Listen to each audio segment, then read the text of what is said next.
CSE, the Authority in Occupational Hygiene. New risk facing businesses. The new biohazard risk for businesses, coronavirus, COVID-19. Coronavirus disease 2019 is a respiratory disease caused by the SARS-CoV-2 virus. For many years, businesses have conducted risk assessments based on risks that they were aware of. But in 2020, our world as we know it came to an abrupt halt with a lockdown being implemented across South Africa to delay the spread of the virus. We are still currently in lockdown, but businesses need to start thinking of plans to reduce the risk of COVID-19 second wave spreading when we start relaxing the lockdown in phases coming in the next few months. CSE believes this will start happening soon, and we need to be prepared to prevent or limit the second wave outbreak impact conditions on businesses, workers, customers, and the public. It is important for all employers to start planning and implementing measures now for COVID-19. For immediate measures, employers who have already planned for influenza outbreaks involving many staff members, planning for COVID-19 may involve updating plans to address the specific exposure risks, sources of exposure, routes of transmission, and other unique characteristics of SARS-CoV-2. Employers who have not prepared for pandemic, post-pandemic events should prepare themselves and their workers as far in advance as possible of potentially worsening outbreak conditions. Lack of continuity planning can result in a cascade of failures as employers attempt to address challenges of COVID-19 with insufficient resources and workers who might not be adequately trained for jobs they may have to perform under pandemic or post-pandemic conditions. Back to basics. Hazard identification and risk assessment. Identify risk, assess risk, control risk, and review controls. Back to basics. COVID-19. Hazard identification and risk assessment. Employers' risk assessments need to be reviewed for COVID-19, as shown in the figure. A risk assessment needs to be conducted in the workplace to determine the risk of exposure to COVID-19 and be communicated to all workers. This should be assessed with all other hazards: biological, physical, chemical, and ergonomic.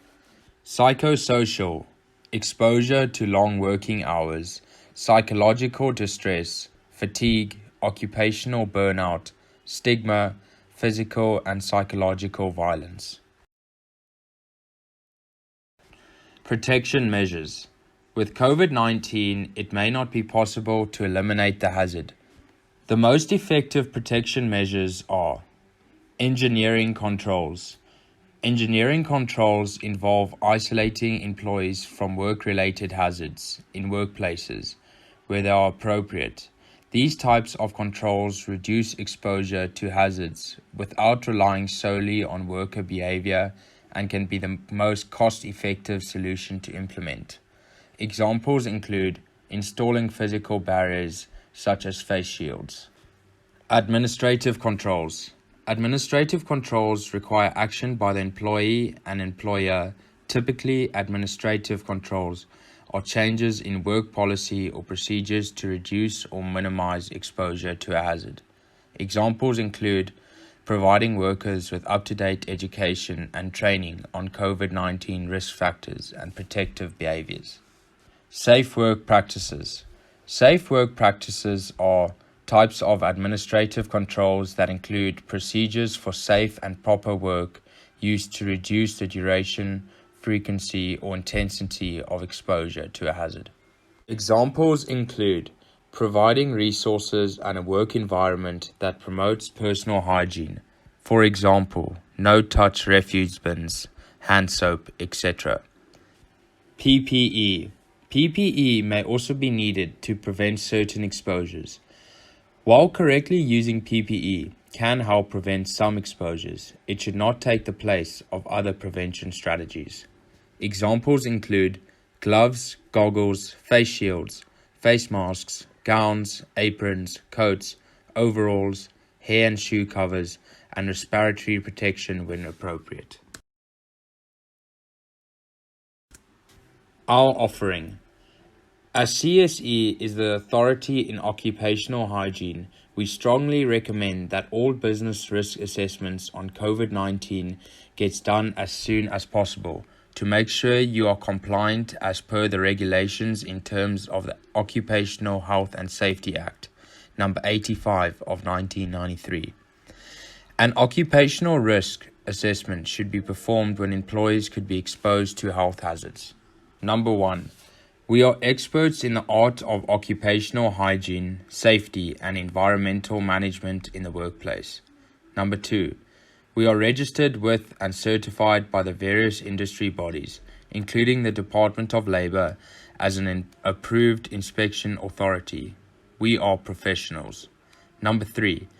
We know and understand the law and legislation that requires you to be compliant. Number 4. We know how to manage risk and maintain hygiene and safety in the workplace. Number 5. We have extensive experience across many different sectors and business categories. Number 6. We work smart, saving you time and money. Number 7. We know what to look for. Number 8. We have your interest at heart. Number 9. Our training programs and initiatives are up to date and of the highest standards. Number 10. We offer an array of occupational hygiene, health, safety, and environmental services.